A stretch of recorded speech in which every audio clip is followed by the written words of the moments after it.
33 weeks to Madiera, and here we are again. Same place, different time, same paradigm, same video diary. We are talking this week about demoralisation and discouragement. I'll also be giving a wee bit of a background to some of my sprinting history, and particularly 100 metres and what I've achieved in the past. And yeah, I think there was something else that I wanted to talk about. I can't even remember. I'm a bit melted, to say the least, and I'm going to keep this a wee bit more concise in the last few ones and do it all in a winner, because some of these stitched up videos aren't really working in terms of time to upload and things. So yeah, 33 weeks is quite a important milestone. In some ways it's just coming up on a third of the way through the year. I've only got 2 more of these time periods to go. Yeah, rehab's over, and I was feeling good at the end of the first 3 months, but I'm also very conscious about how far off, or seemingly anyway, far off my PB times and competitiveness at championships such as I'd like to compete in. I am at the moment. One of the big things there is that I'm training for much later in the year. Another thing is that I'm doing a lot of heavy strength work just now that I'm not going to see any conversion of until much later. And the third thing is I'm obviously distributing my energies across a wide variety of disciplines, and that's going to lead me to not have any major wins in any one area very quickly. In terms of discouragement, I'm very conscious that the fastest I've ever run in the 100 metres was 11.5, 10.5 would nice.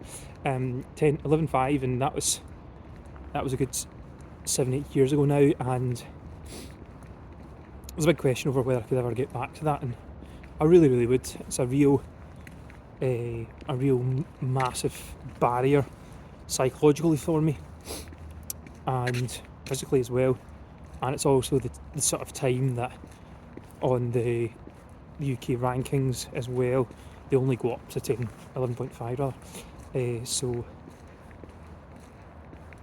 and the 11-second marks really seems the hallmark of you breaking into really competitive sprinting, and I've never really not even been within half a second of that. So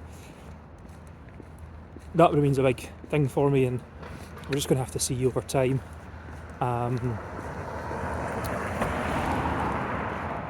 So that's sitting on my record. I do feel quite far off that, to say the least, right now. And in terms of discouragement, it's just been a long winter. It's still winter. I'm still out here absolutely freezing, and again for the last few weeks I've not had a great feeling in my body. I'm feeling tired and run down.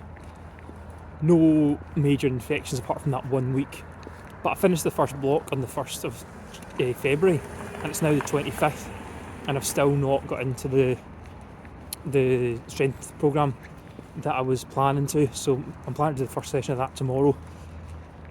So if I get good sleep and that goes well, then I'll feel like I'm back on the horse. But really some long delays, and there's a poem that I wrote many years ago about this sort of period in winter, and the verse goes: time nest suspended and unended year stays, chime rest of noon dim, unillumined sky greys.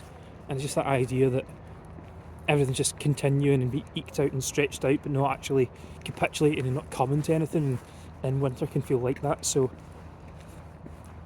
that's very much where we're at.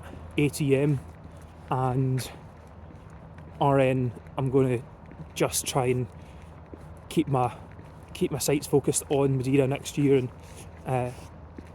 if I'd went into this journey thinking that there wasn't going to be any periods like this, that might have been naive.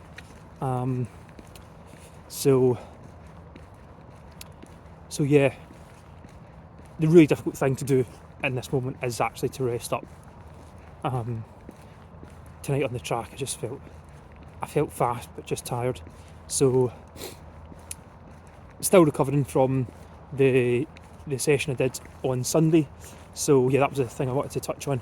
I went to this pole vault workshop on Sunday. I had to get up at 5:30 a.m, which really wasn't great because I was a bit sleep deprived even then, and it was just magic.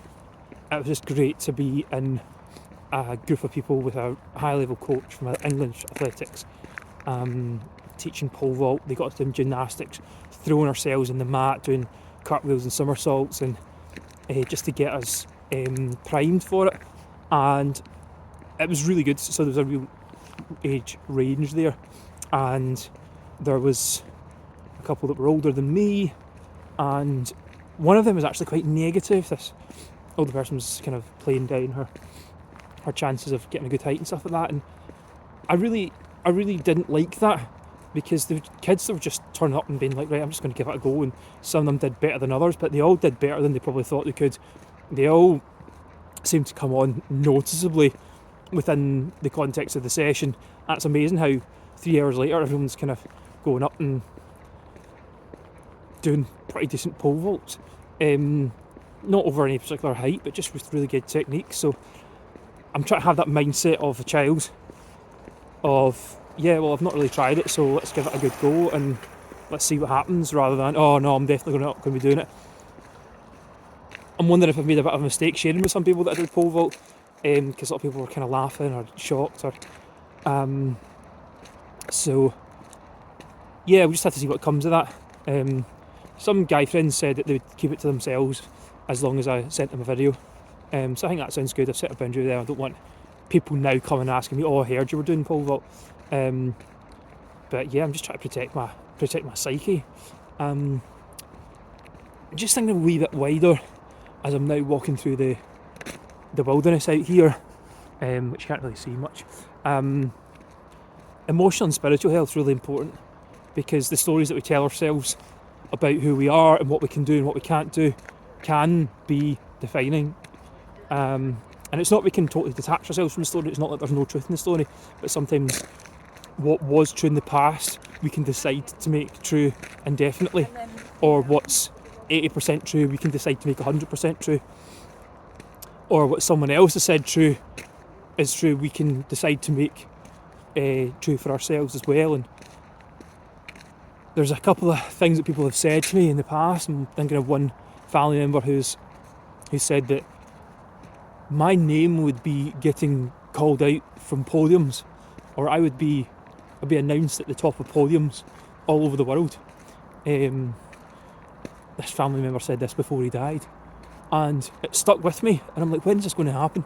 Like a prophecy of the future, and I'm holding on to that. Another friend with experience in sports told me once that I was never going to be an elite athlete, and well, it certainly rang true at the time, and at the time it was definitely true that I wasn't willing to put in the sacrifices to make that necessary, even if that was something that was within my realm of achievement.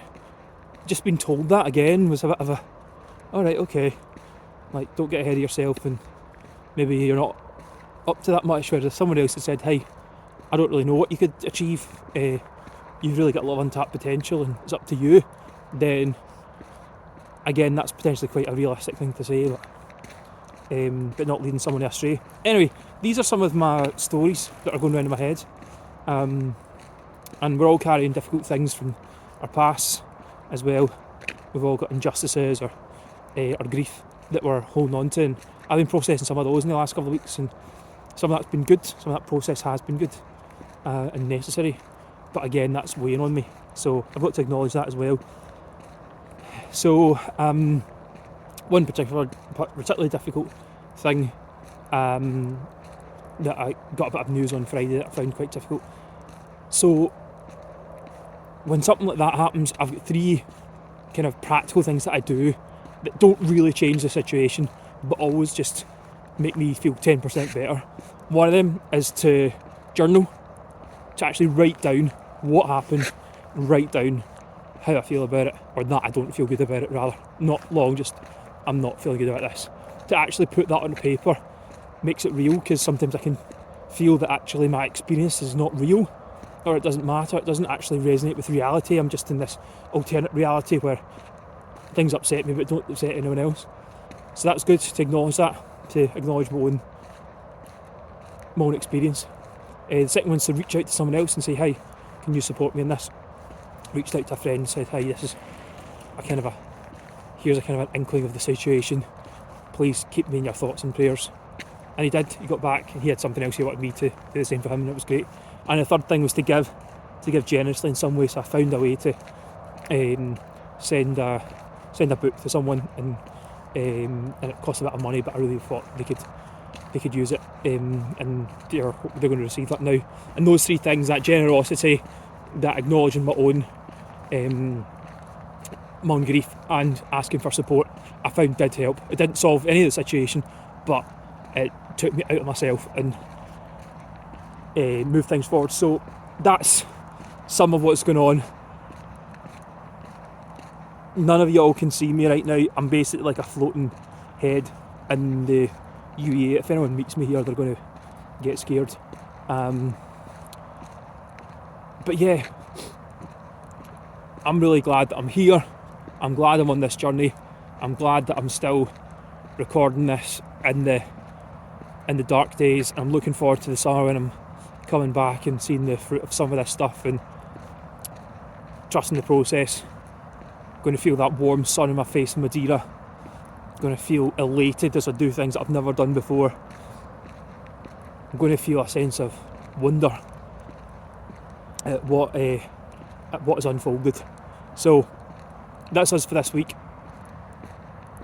Keep strapped in. We're not going anywhere, and I'll catch you next week.